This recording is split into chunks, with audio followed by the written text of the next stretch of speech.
We can spawn our menu, select our buttons, and if we press play, load levels and options, we can now interact with everything and get it working.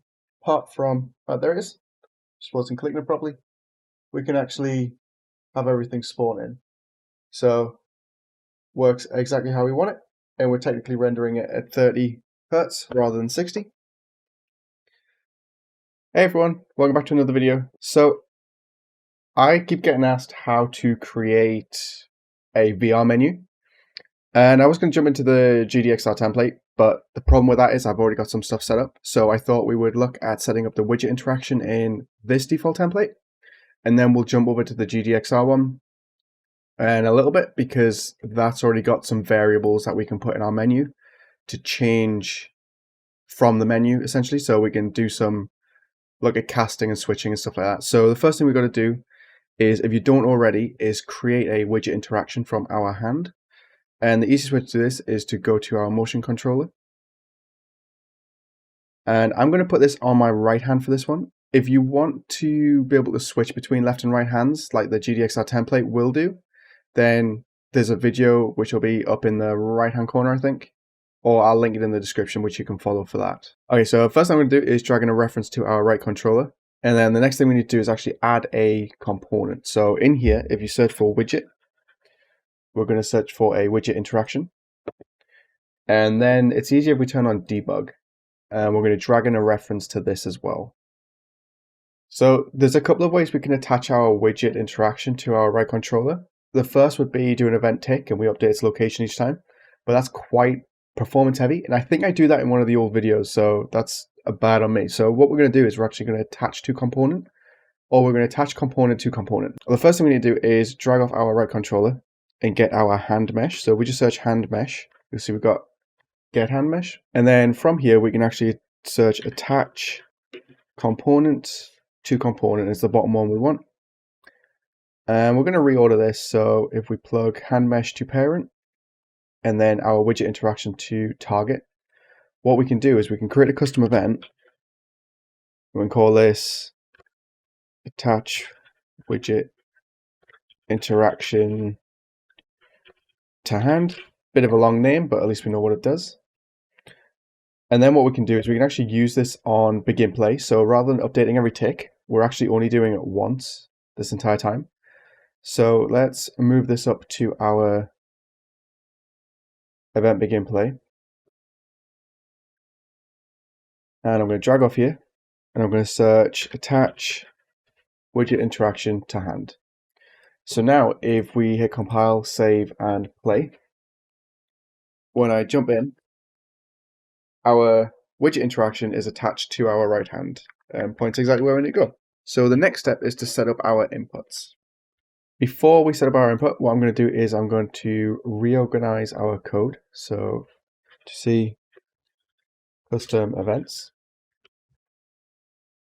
And then I'm just going to wrap this one with a comment, and I'm going to call this attach widget to right hand.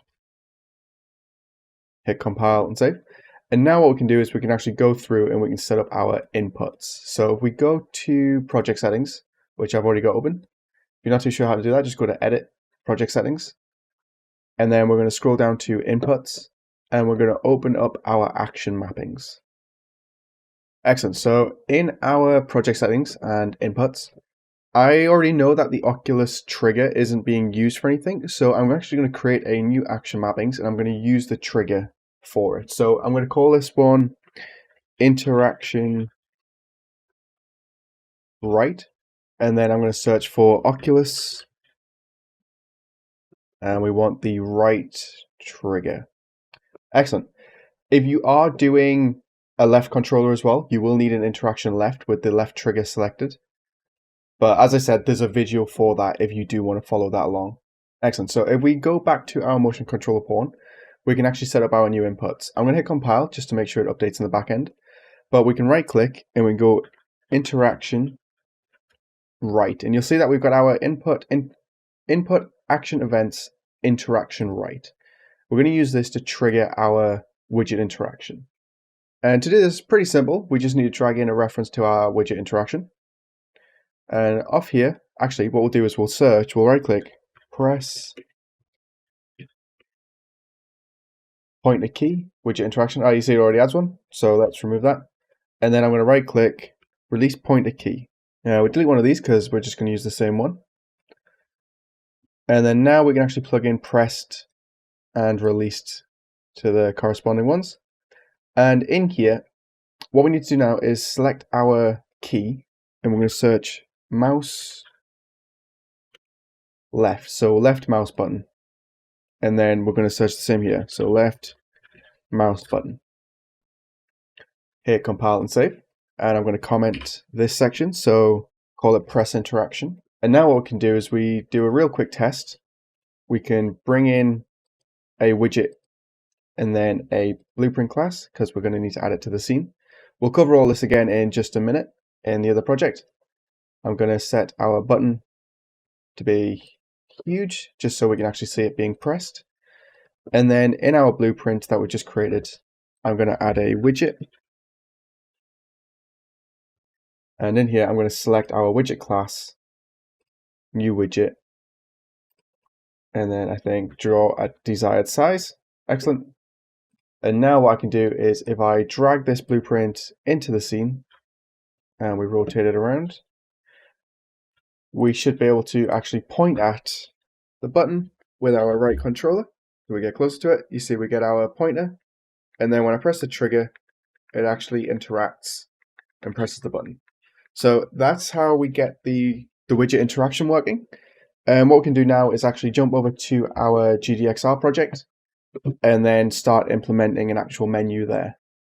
So let's do that now. Okay, so we're over in the GDXR custom template. In here, if we open up our motion controller, so I've got a custom motion controller, which has our interaction stuff in there. And you can see I've already got it set up, so we're using the add component for the interaction. We've got a custom event. This is important for the custom event because we're going to fire this from our widget to tell this to update the position of the hand. And then pretty much anything else with a custom event we can control and make update. So first thing we need to do is pretty much decide where we want our menu to spawn, because that's going to be the key thing. If we want it to be just in front of our camera, so basically pops up right in front of you, we'll need to use the camera position. But if we want it to be on our hand, so it appears just above our left hand, then we'll need to use our controller. And I think for this example, I might use the left hand because I think more people will actually want that. So because we're going to use our left controller to spawn the menu, there's a couple of ways we could do this. We could do it with a tick, so we update on tick, but pretty bad for performance. And the second is pretty much the same way we've done the interaction, is using a component. But in this case, we'd have to use an actor component, which we're going to do. But what we also need to do is actually use a socket name. So the first thing I'm going to do is go to my hand. So if we open up the folders and then we find our VR hands meshes, and then we open up our mannequin, you'll be greeted with this page. In the top left, you'll see that you have a skeleton tree. And in here, we're just going to select our hand underscore R, and we're going to right click and we're going to add a socket. And we're going to use this to determine our spawn location of our menu. So let's say, for example, we have a watch. We can actually hold it and it'll appear in front of our wrist. So you'll be able to see the menu itself, which is a little bit more interactive. So we're going to rename our socket. And we do that by just double clicking. And we're going to do S underscore menu. We will have to change the rotation of this, but I believe if we rotate this around so the green arrow is pointing up and then the red arrow is pointing towards our hand, we should be okay. And then we can actually move this up so it's a little bit higher. And I'm going to copy this S underscore menu just so I don't have to type it again. And now we can go back to our motion controller. What we're going to do in here is, rather than setting it up with the interaction stuff and all that to begin with, we're just going to drag in our left controller. We'll do a get. And then we're going to actually drag off and we'll do hand mesh, pretty much the same as our widget interaction hand. So scroll right to the bottom, get hand mesh, and then we're going to attach actor to component. So we already have the start of our menu. What we need to do now is actually set up a menu that we can spawn on our wrist. And to do that, we're actually going to create an actor and a UMG. So I'm going to go to my motion controller map. I'm going to content. I've already got a UMG widgets folder. And I've got a new folder in there, which I think is empty. Yep. So let's call this main menu or wrist menu, because you might have multiple. So we're going to open this up. And in here, we're going to create a blueprint class. We're going to call it, well, we're going to have an actor class, and we're going to call it BP underscore wrist menu. And then we're going to right click again, and we're going to user interface widget blueprint. So we'll do WB prefix underscore wrist menu. That way we know both of these belong together. And what we're going to do is we'll go straight into our actor, and we'll add a component called widget. And then on the right hand side, you can see we've got widget class. We can actually select our new widget or wrist menu widget from here. And what I want you to do is select draw a desired size. You won't see anything happen because our widget doesn't have anything in there yet, but we're going to hit compile and save. And then we're going to go to our folders, and we're going to open up that wrist menu. So by default, your wrist menu will be 1280 by 720. This is perfectly fine. You can go higher, because what we'll be doing anyway is scaling this down in the blueprint. So if you go higher with your UMG, you get a better crisp quality, and you can do higher textures for your menu, which we'll look at in a little bit. But you can then scale it down so you get that crispness back. But what I'm going to do is I'm just going to keep with the 1280 by 720. And for now, we're going to add in a button just so we can actually see it spawn in and interact with it. And what we're going to do is we're going to set our anchor to the center. So wherever this spawns, it'll be slap bang in the center of our menu. I'm going to cover this in a little bit more detail later on, but I find that if you ever work with VR widgets specifically, using a center anchor is much better than having them dotted around, because the scale isn't going to change in VR. So it doesn't need to worry about the size of the UMG itself. So it just saves a lot of pain later on. So if you keep it centered. Okay, so now that we have our button, what we can do is we can hit compile, save, and then if we jump to our wrist menu and hit compile again, we should see our button pop up. It's pretty large, so I'm going to actually just change this to 0.5 by 0.5, 0.5. Actually, we might have to go way lower. So 0.15, 0.15, 0.15. So that'd be pretty small. It should fit on our wrist pretty well. We'll hit compile and save. And now we go back to our motion controller. We can start setting up our component. So in this case, I'm not going to bring in another component or a variable. I'm actually going to spawn in our actor. So I'm going to search for spawn actor from class, because we can actually create a reference to this. So if we drag this up, I'm then going to search for our class, and it will be wrist menu, I believe. Yep. And now I'm going to set our collision handling override to always spawn ignore collisions. And this is something interesting to cover, which I forgot about. If you're using smooth locomotion and you just spawn this actor in, your character will fly away. So in the actor, which has our widget, you want to make sure it's selected, and then select your widget. And if you scroll down on the right, you want to change collision preset from UI to no collision. And this allows us to spawn without it. It'll actually clip the player so it won't shoot us off into the distance. So that's just something to keep an eye on. Our motion, smooth locomotion. So now we've got our blueprint, which is spawning. We're going to return our value. So we're going to right click and we're going to promote to variable. What this does is it stores the spawned actor, so we have a reference to it. So we're going to destroy it when we close our menu. So this allows us to do that. So we're going to call this wrist menu.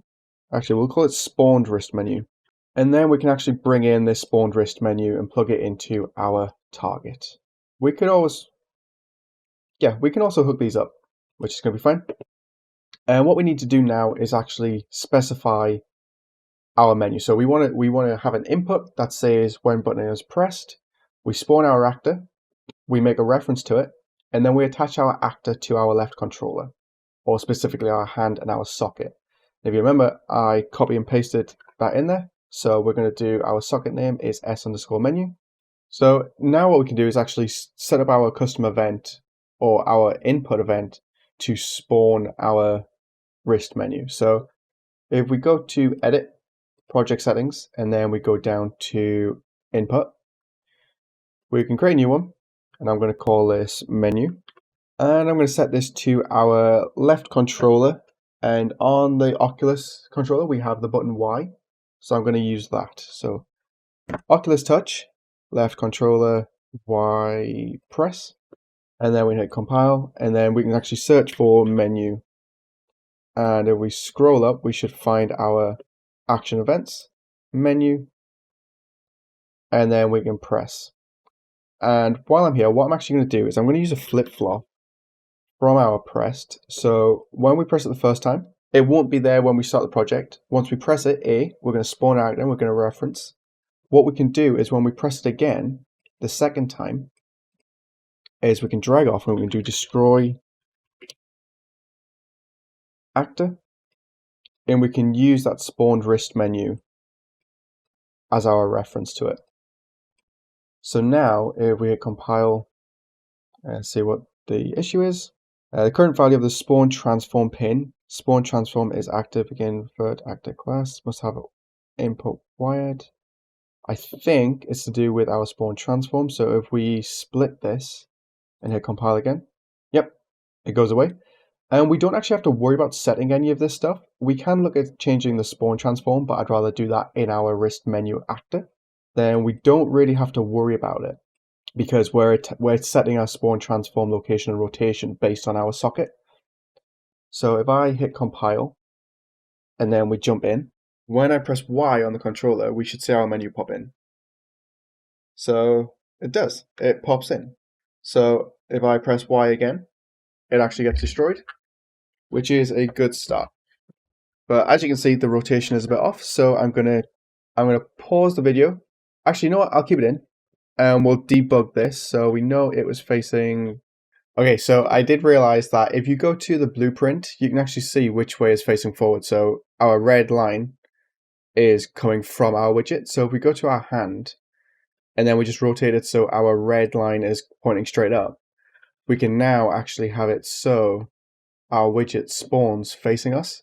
So if I jump in and I press play, and with the left controller we press Y, we get our menu attached to our hand, and then we can press Y to destroy it. And you might have noticed that my line trace or my widget interaction is coming from the wrong hand. So I'm just going to change that real quick using my widget interaction hand, set this so it's the right controller. And what I can also do in this example is use this switch on end, which I am actually using for my switching of hands for interaction stuff. You might not have this, but I'm going to put it in there just so you guys can see what it's like. I'm actually going to plug this in here, and then if our value is 1, it goes to our right hand, and if it's a value of 0, it'll attach the menu to our left hand. But what I might need to do is actually invert this. So when I interact with the menu and we switch hands, the menu switches sides as well, which would be pretty helpful. So it's just a case of reusing our spawned menu, and I'm going to copy our attach actor, put it 0, and then we're going to need our right controller for this one. So get, and then hand mesh. And while I'm typing this, I realized that we want this inverted from what I originally have. So this actually needs to be there, and that one needs to be like so. So now, if I press play, and we've got our pointer on the right hand, we press Y, spawns on our left, and then I'm pretty sure if we jump into here, and we set our widget interaction hand to be 0, so the interaction is on the left hand when we start, which it is. When I press Y, it pops up on our right. It is inverted because of the the mesh, but you kind of get the point of what we can go for. So now we can actually start setting up our little menu. And before we jump over to our menu, I'm going to move these ones around just so I know the order that they're going in. So now at least we have a widget interaction that we can actually modify. We have our input action menu, and what we will need is a custom event to switch our menu hand. So because this will actually be fired from our widget. So I'm going to place this here. So essentially once we've got it going, I can fire this and then it'll change the interaction, or it'll update the interaction hand. So it'll switch, because I also have a custom event working for the widget interaction hand itself. So as long as I make sure I fire both of these when I change this value, it should switch around. So we can actually test that by going into our wrist menu, and in here, if we go to our graph, so as I said, we've got our anchors set to center, just to make sure we haven't missed anything. That's all looking good. So now we go to graph, we have our wrist button. So this will just be the one button. We'll update this in a minute. It's going to probably be a very long video, but hopefully we'll cover enough that will help you guys out. So select our button, on clicked. We are going to, we'll flip flop because we're going to need to. We're also going to get player controller because we need to find out who our character is, and we know our code is stored in our motion controller location or locomotion. And this is why I keep everything in the motion controller, or the character pawn class, or basically our pawn. It's because it's easier to actually cast from our menu to change this information. So if we cast to, actually we're going to need to get player pawn, and then we should be able to cast to, and in my case it is the motion smooth locomotion or teleport. In your case it'll be whatever your main pawn is called. So that's what you'll need. And in here we're essentially going to have this twice. I could probably actually convert this to a pure cast, thinking about it. So we can use this twice, and then from here we just need to call those variables. So we've got switch menu hand, widget interaction hand. So I'm going to start by doing that. Switch menu hand,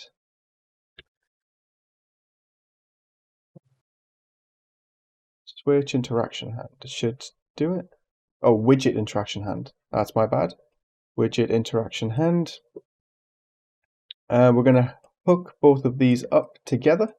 And I realized before I do this, I do need to set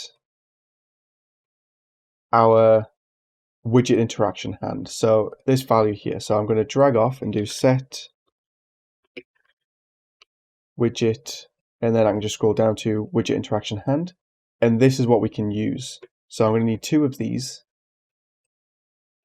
And it's important to know which hand we have going first. So our widget starts in our right hand, I believe. So with a value of 0, which is actually our left hand, because we switched it. So it starts on our left hand. I'm going to set this to right because I'm right-handed.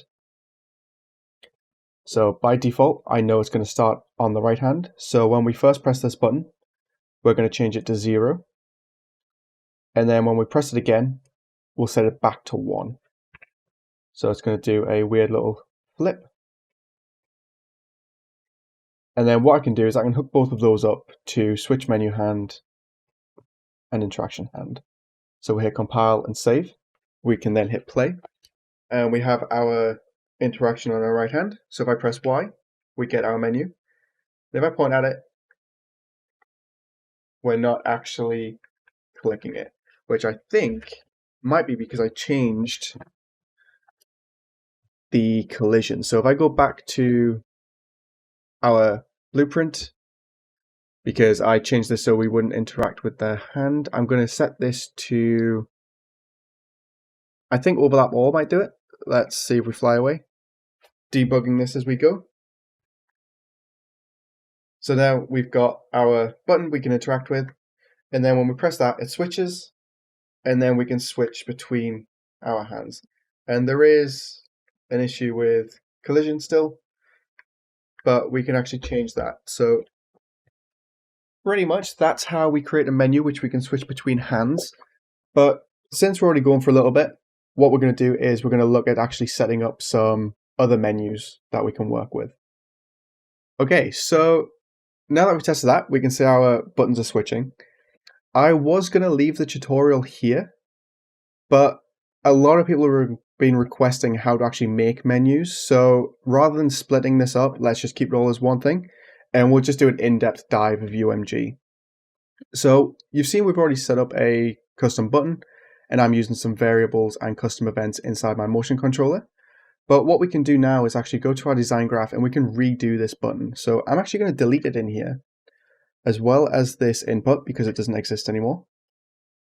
And what I want to go over is essentially the way UMG works. So UMG is Unreal Motion Graphics, and you can actually have, if you wanted to, you could have everything inside of one widget blueprint. But to me, that's pretty bad practice, as it can cause a big performance hit, especially with updating because it's done on frame. We'll cover optimization towards the end of the video. But the way I think about it, and the way it might be easier for you guys to think about it as well, is like layers in Photoshop. Except in this case, we're going to have a master layer, and then we're going to have our individual menus or buttons and stuff like that. So at the minute, we have our widget blueprint wrist menu.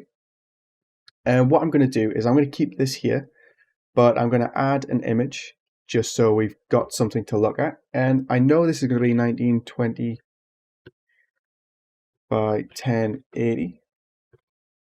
And I am aware that this screen resolution is currently set to 1280, which I'm not too sure why it does it, but it does. And then if you remember, anchor should always be center.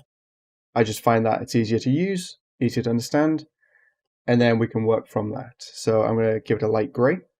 And in here, this is going to be our master menu. And what I normally do is now I would start creating the other menus. So first thing I'm going to do is go to compile and save.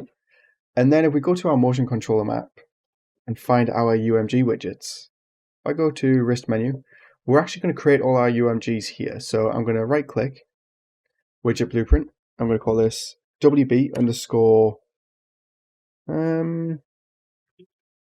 We can create a fake level list. Then we're going to have widget blueprint WB underscore settings, WB underscore load levels.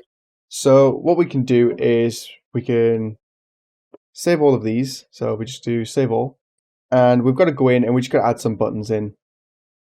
And I'm going to do that pretty easy. So we'll start with the load level. I'm not going to make this look all nice, but I'm going to add some buttons. And I want to make sure that we've got our menu on the left is going to be in our master. So in here, actually it might be easier to do that. In our master, we're going to add our new buttons. And I'm going to just scale these up really big.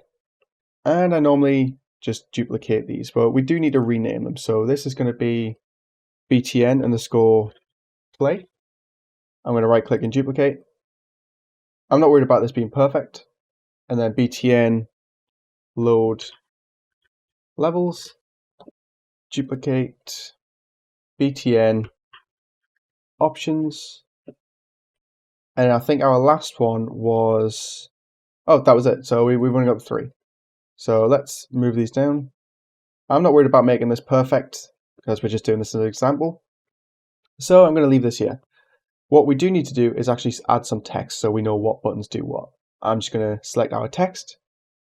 And if I drag it over the button and then let go where there's the orange box around it, it actually pops up in the center of the box. I'm going to go to font and I'm going to change the scale. I'm not too worried about it to be perfect, but we'll do 55. And I'm going to set this to play. And we'll change the color to black. And then I'm going to do that for the others.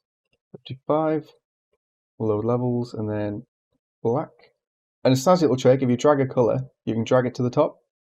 So then when I add the text onto the next one, we can select it and then just have to select the top bar, which is Super simple. 55. That looks good, apart from we need our text, which is options. Compile and save. That's excellent. So now if we were to jump in, we could press our button and we'd get these inputs. But what I'm going to do now is actually go in, because it's going to be easier for us to see if we go in and add some stuff to our other widgets. So first thing I'm going to do is we'll start with the loads level. So I'm going to add another image, but I only want this to be roughly on the right side of the screen. And then I'm going to change this to a lighter gray. And I'm going to make sure the button is below it, so hierarchy. It's important to think that if you want something further back in the layers, then it needs to go higher in the hierarchy. It's like a weird way of doing it, but that's how it's done. So we've got our button. So this is our load level. And I'm going to just duplicate this. So we'll pretend we've got 4 levels. And if you remember, we've got to change our pivot points. We can select all of these actually, and then change the anchors at the exact same time. Hit compile and save. So now if we select one, all the anchors are in the same location. And what we can do is if we go to our wrist menu now and scroll down on the palette, you'll see that we have user created. If we have a look in here, you'll see all of our new widget blueprints that we've made. And we just worked on the load levels. So I'm going to drag that in and put it below. And I'm going to scale this so it is pivoted at the center. And if I scale this up to match the screen, so we'll do 1920 by 1080, we'll see that it matches the size of it. And then I've done a bit too big on the gray, so let's just scale that in and move these up. Compile, save. And now if we hit compile, it updates, which is pretty awesome. What we are going to do, so that's our load levels, and then we'll do what we'll do is we'll do settings.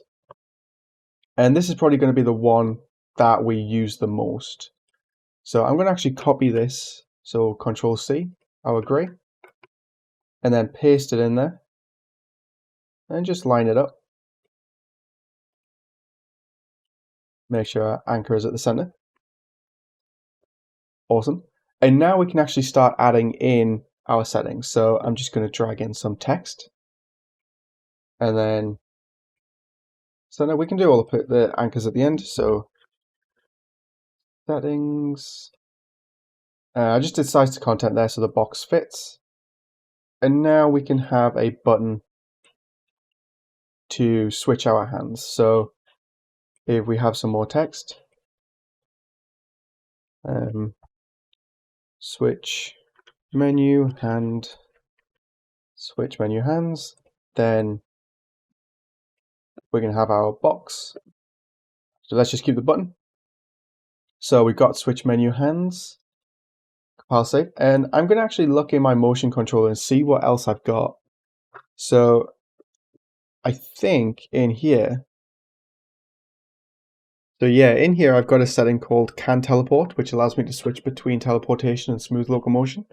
So I can actually use that as well. So let's go can teleport. We'll do size to content. And I'm also going to add another button. So you know what, just so it's the same size, let's copy and paste this one. So Control C, Control V. And it didn't do it. So let's select that one and we'll duplicate. There it is. So now we've got a pretty rough menu where we can actually switch between 2 values. And now we can set them up here. So switch menu hands. Let's make sure we've got this button named. Switch menu hands. And then our can teleport, we'll do btn underscore can teleport.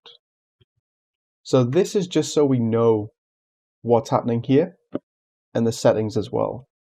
So we'll do save.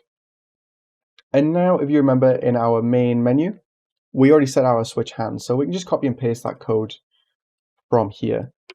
I'm just going to Control C, we'll delete from there, and then in settings, again, switch menu hands, we can do on-clicked, and then we can paste this in. Just saves us a little bit of time. And then from our can teleport, we can select that and we can do on-clicked. Make it look all good. We can copy our pure cast. It's important to stress that you should only do a pure cast if you know it won't fail, which is normally a pretty good way of doing it. And now what we can do is we can set our Boolean value, which is bCanTeleport, in here. I don't need a custom event because there's no custom events going in there apart from the triggers, which will be used as well. So we can do set can teleport, and I'm going to do a flip-flop as well.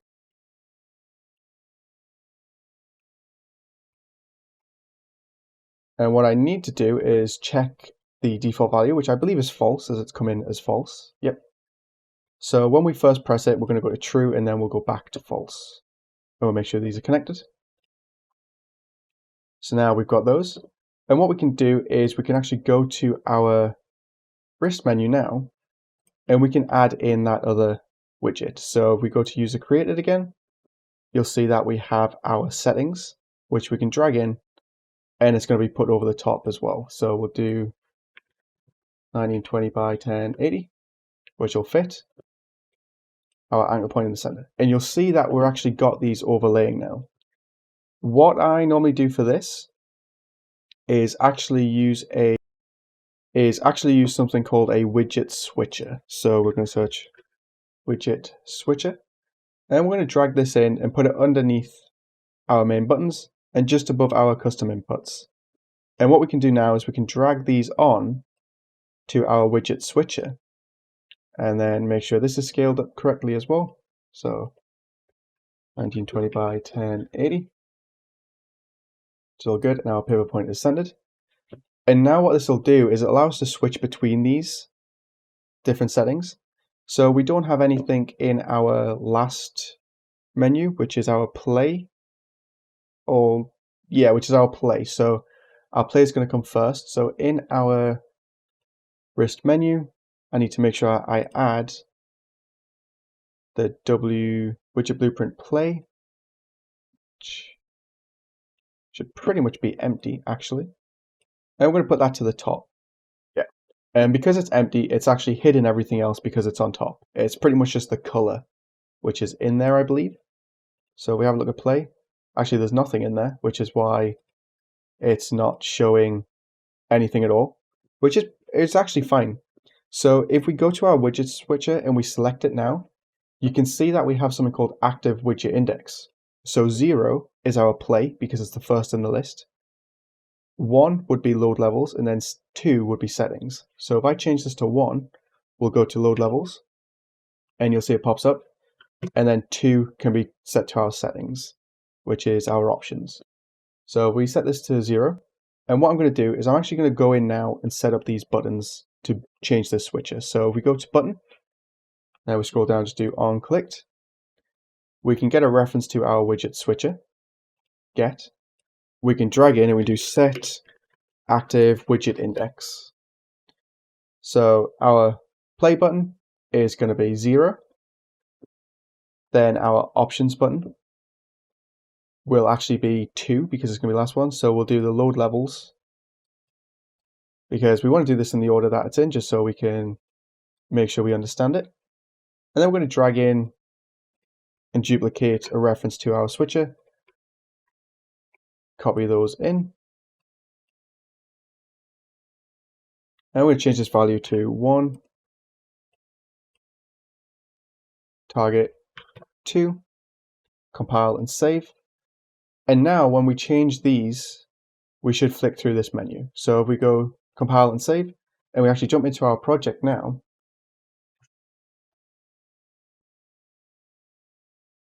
we can open up our menu. So press Y, we get our menu. It's pretty big. I could do with scaling it down. But we can point over our buttons and we can interact with them. So if I hit play, nothing's going to come up because it's empty. But if I go to load levels, you can see that we get our level selection, which we can click these buttons as well. And then we can select our options and you can see we've got our actual buttons.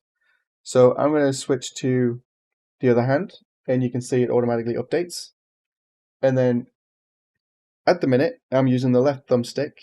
And if I press the trigger or the stick, I can't teleport. But as soon as I tick that one, I can actually teleport now as well as use the thumbstick. So that's one way of doing it. I'm going to switch it to the other hand. But that's pretty much one way of actually setting up a quick interaction menu that is attached to your hand, and then you can destroy it and change settings as well.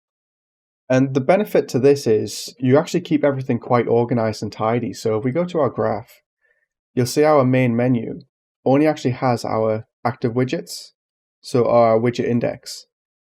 Whereas we know that if our options or settings menu, we can go there and we can have all of our settings located here. And we can just keep adding on to these as well.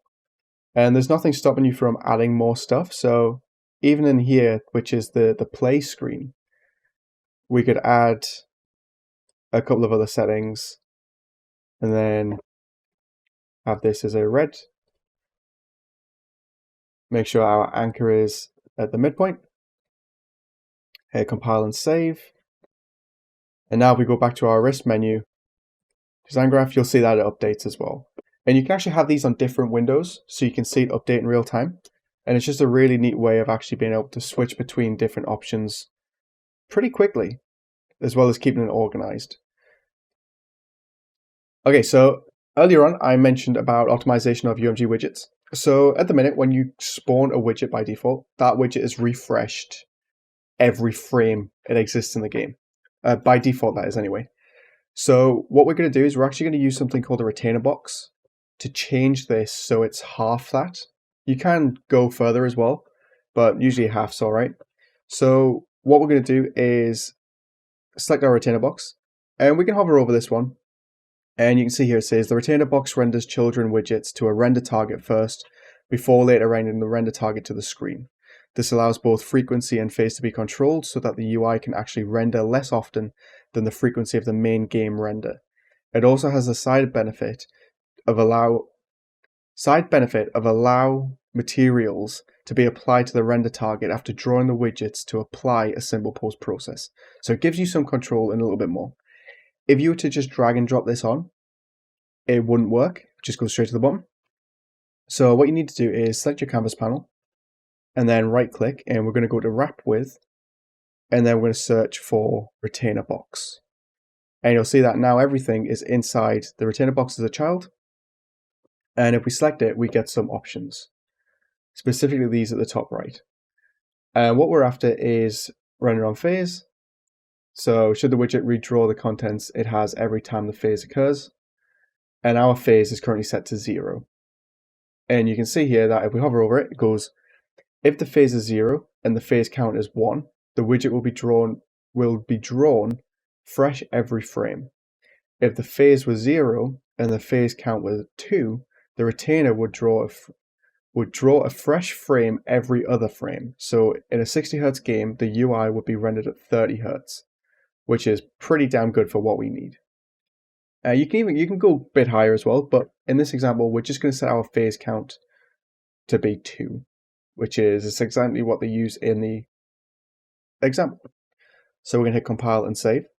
And we're going to do this for all of our canvases. So wrap with, retainer box, select, and just set our phase count to 2. Hit compile on all of them. And we're just going to go through and do our retainer box.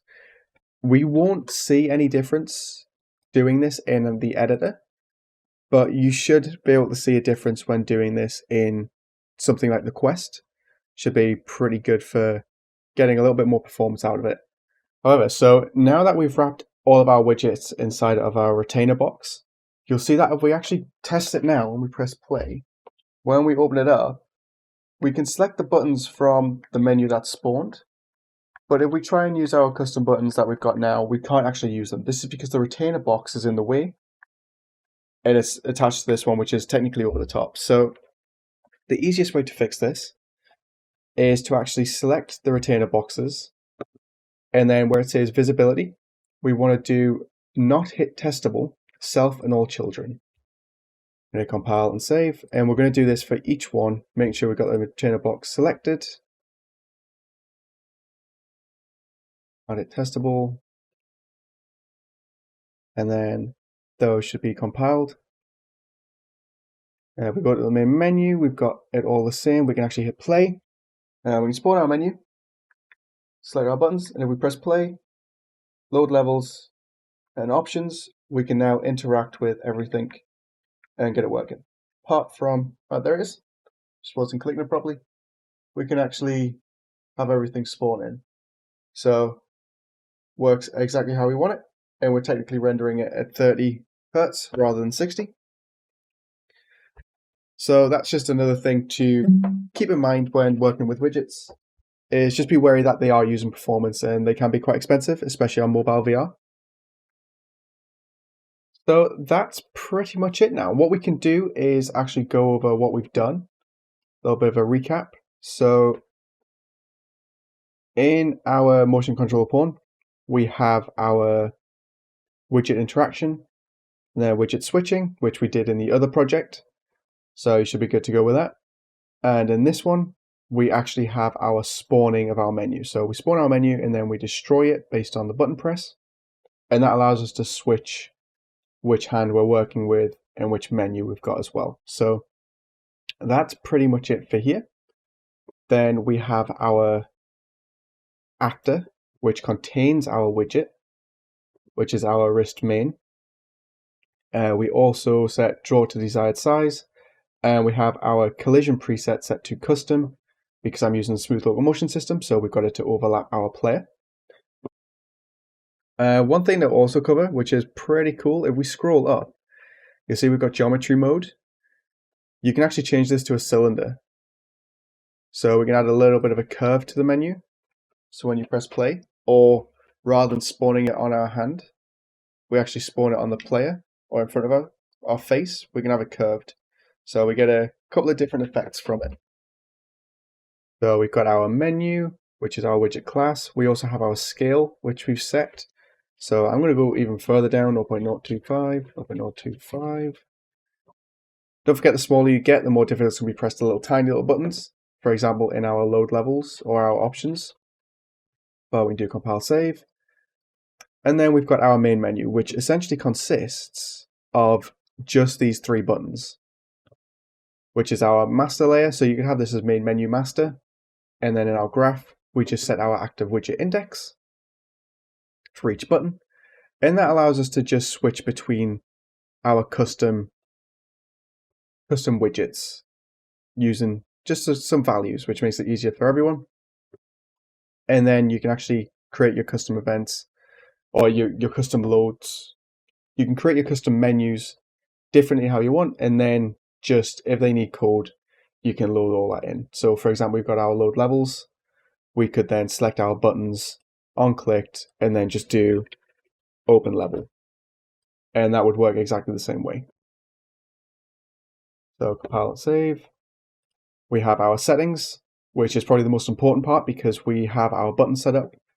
And then all we're doing is casting to our main character where those settings exist and belong, where we update the value first, and then we fire some custom events which updates all the information and makes it fire.